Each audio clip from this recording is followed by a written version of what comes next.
Warren, don't be jealous that I've been chatting online with Dave all day. Your place for a Baylor take on your lunch break. Here's Drake Toll.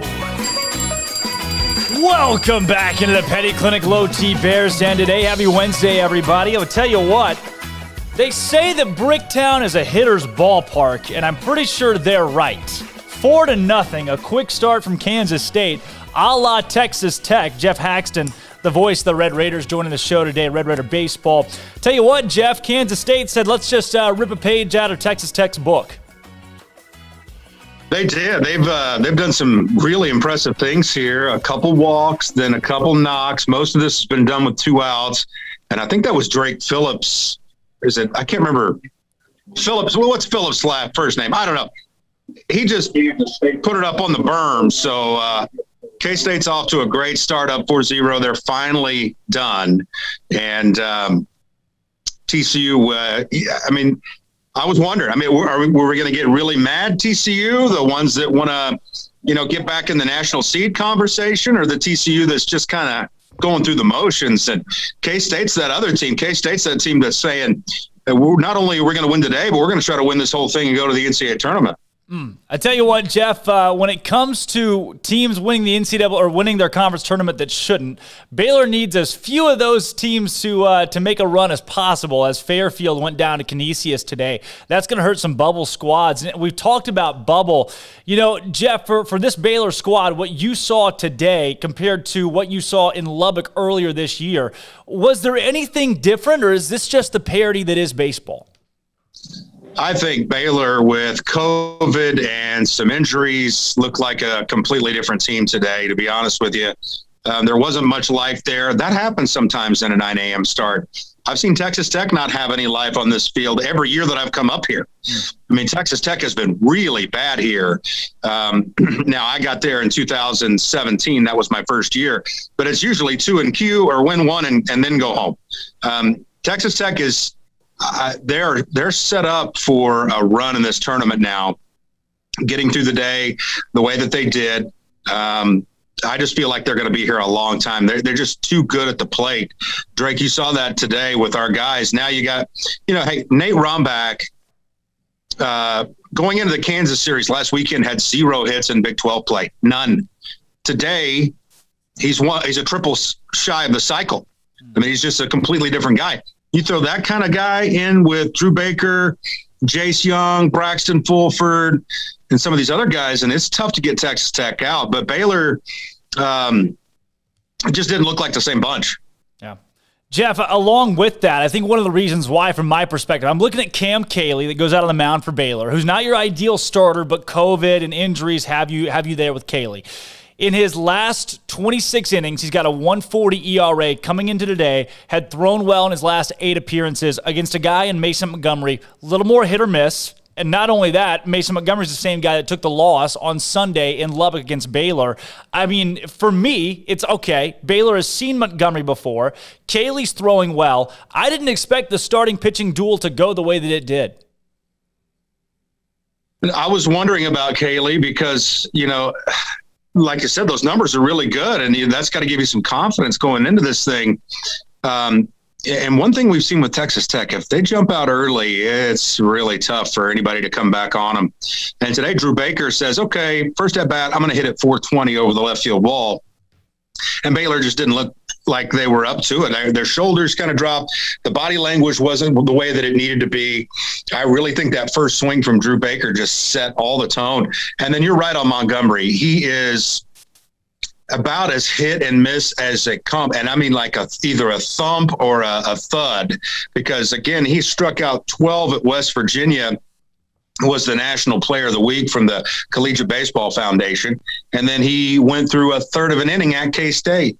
So, that's about as broad as you can be, from really good to really bad. And lately we've had more good than bad, but that's a great sign for the Red Raiders when you start thinking about what's coming up in regional play. Drake, the starting pitching for the Red Raiders, in the last 4 outings, 25 and 2/3 innings, not one earned run allowed. And then you combine that with this hitting 9, look out. Geoff, with that, since Texas Tech lost to Baylor in Lubbock in that series for the first time since 2018, I mean, now look at a team that goes and beats Texas in a series, got OU on the road, Kansas at home, makes quick work of the Jayhawks after a Thursday loss.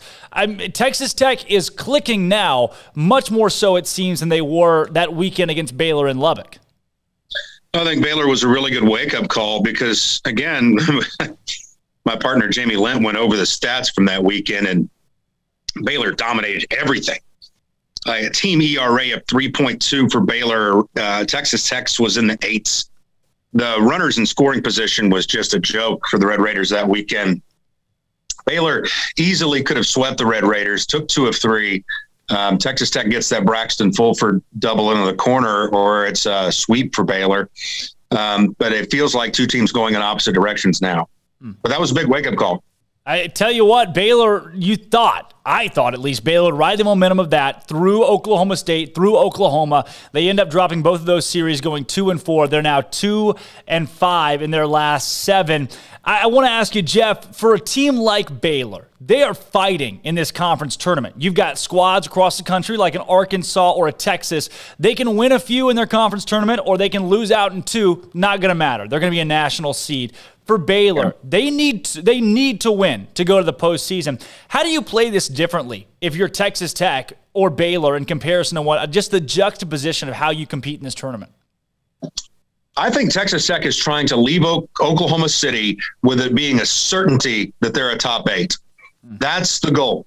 Not necessarily hoisting up the hardware on Sunday, but it's leaving this park saying, okay, our body of work speaks for itself, and there's no way that you can leave us out of being in that top 8. Because when Texas Tech plays in Lubbock, they're just the home field advantage is just out of this world. And so they want that regional there, which they're going to get. They want that super regional there. And if you can get those two things, find yourself in Omaha again. You really can. So that's what they're trying to do. Baylor's trying to get into the dance. So, Drake, let's count out the teams that are in the NCAA tournament right now for the Big 12. Count them out. Got Oklahoma State, I would say, is pretty squarely in right now. You got TCU, Texas, Texas Tech, not a question. All 3 could be top 8 seeds. I think TCU is probably on the outside looking in, top 8-wise with their skid. But Texas Tech, I like their odds. I like Texas odds. And Oklahoma, Baylor are probably right there neck and neck. I think it's one or the other as I see it right now.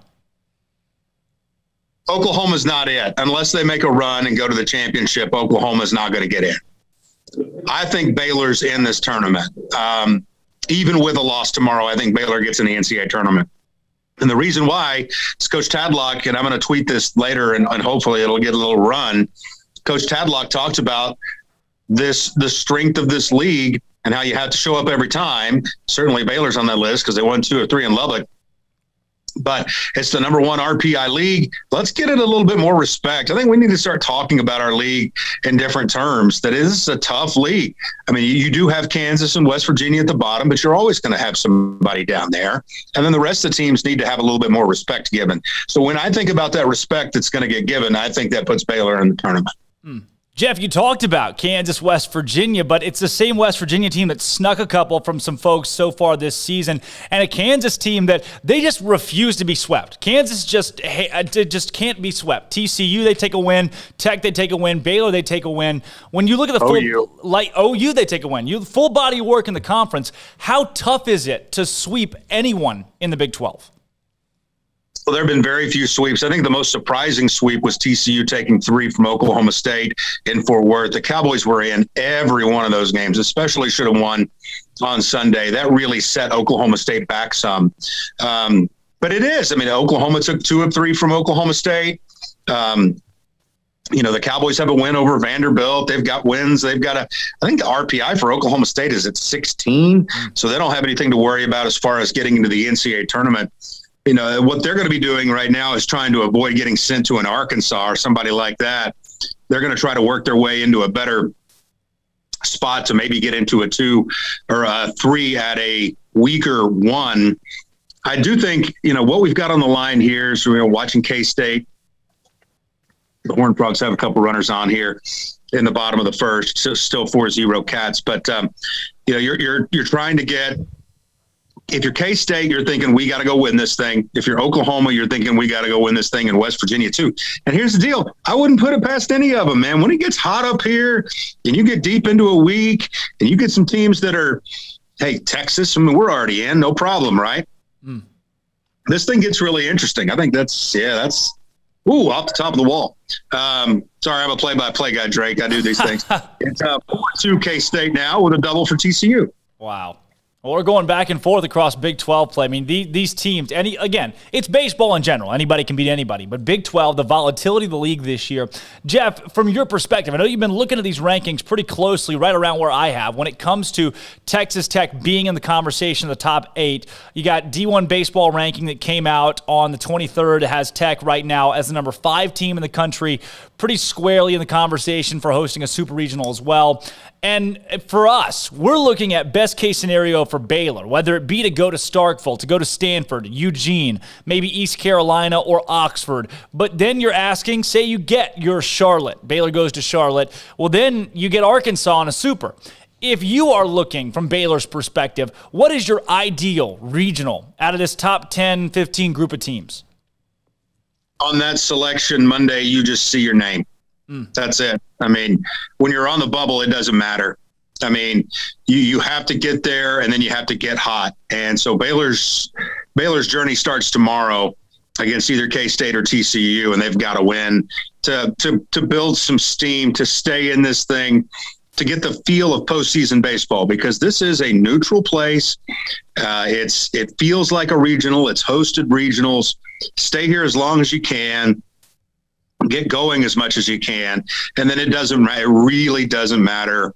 I mean, sure, you don't want to be sitting up there as the 3 in Fayetteville because Arkansas is so good, but you just need to find your way to the tournament and then see if you can get Thomas and these guys going, because they were not going today. Geoff, I asked this to Mike Rooney, one of my last questions for you. I asked Mike, I said, look, if you're in a tournament play, which he'll be calling some of these Big 12 games later on this afternoon on TV, said, look, you're in Big 12 tournament play, any tournament play. Do you want a really strong pitching group that can get you through this week, or is it better to have hot bats that are putting up a lot of runs in these games?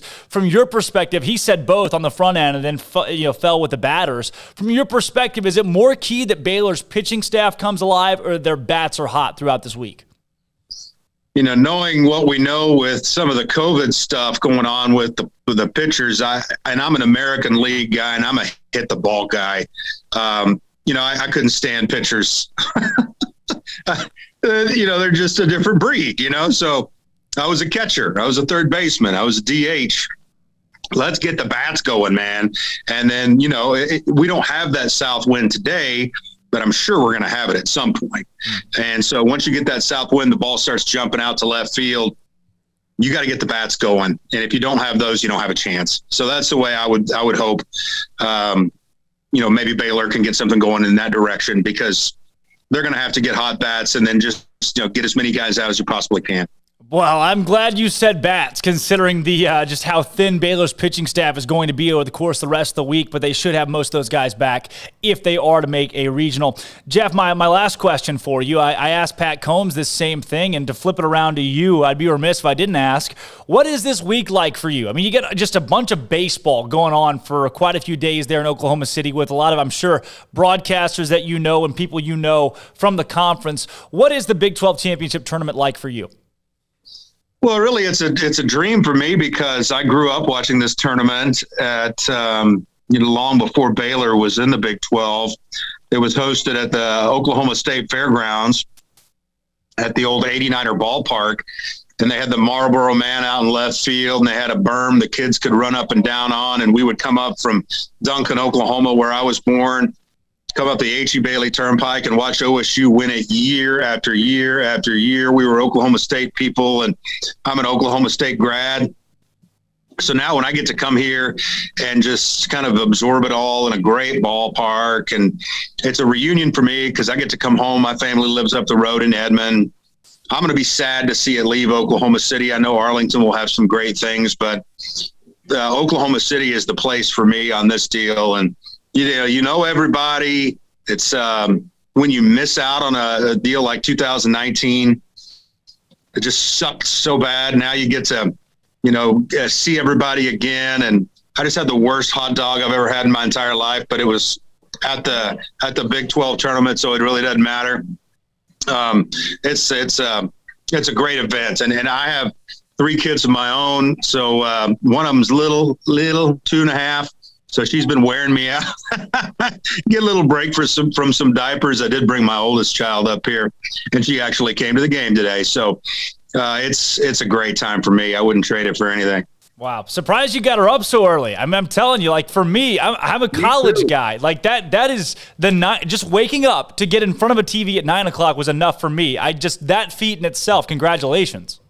I know. I couldn't believe she wanted to come. I was thrilled being a baseball dad, and she has really no interest in she's 13. I was like, you want to come to a 9 o'clock baseball game and not sleep in? School's just out. I was really happy about that. So she sat down with my father, and I got to look down and see them. And that's a lot of fun, man. Wow. Well, Geoff, before we get you out of here, our Bear Games question of the day today. This one's a bit more convoluted than I'm sure the last one we asked you. Given the following scenario, you get a duo of animals, woodland creatures that you can pick here to assist you. You're in the woods, camping trip, getting away from the family for a little bit, just kind of alone. You found yourself eye to eye with a grizzly bear and an aggressive elk in the Pacific Northwest. To your left, there's a mountain lion and a wild boar. To your right, a wolf, a crossbow, and a western pond turtle. Quick thinking, who do you enlist the help of to take down the bear and the elk?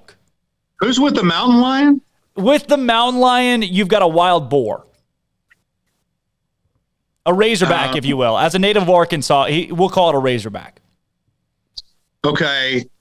I'm going to be junk with a crossbow unless it's like some kind of automatic thing. I'm probably going, let's go mountain lion and wild boar / razorback. Those two can be really mean. Maybe they give me enough time to get up a tree or something, but then the bear comes after me. So there was a bear and what? A bear and an aggressive elk. It's not your typical elk. This elk is pretty darn ornery. I'm going mountain lion and boar, and let's go. Boom. Hey, you chose correctly because the elk, albeit aggressive, can do nothing against the mountain lion. It is rendered defenseless. And the boar against the bear just can't. Low man wins. Low man wins. Boar takes down bear. You make it out alive. Congratulations, Geoff Haxton. You're broadcasting more games for Texas Tech. That's great, man, because I'm telling you, that crossbow, I'm like, I'm going to find a way to mess that up. So give me those other two. I love it. Hey, Geoff, thanks for joining the show today. Congrats on the win, and I'm sure you guys will keep marching through this tournament and the postseason in general. I mean, it's always fun to see a conference team that's not Texas win in something. Agreed. We can certainly agree on that, Drake. Thanks, man. Keep up the good work. Absolutely. Thanks, Geoff. Again, Geoff Haxton, the voice of the Texas Tech Red Raiders. He has taken the mountain lion and the wild boar, and he's winning. And he's winning. Low man wins, baby. Drake Toll, Armstrong Sims, and Marquise Cooley. 4-2. Kansas State on top of TCU right now, threatening to strike even further. When we come back, we're going to play Celebrity Birthdays in this day in sports history. Don't go anywhere. This is Up Tempo.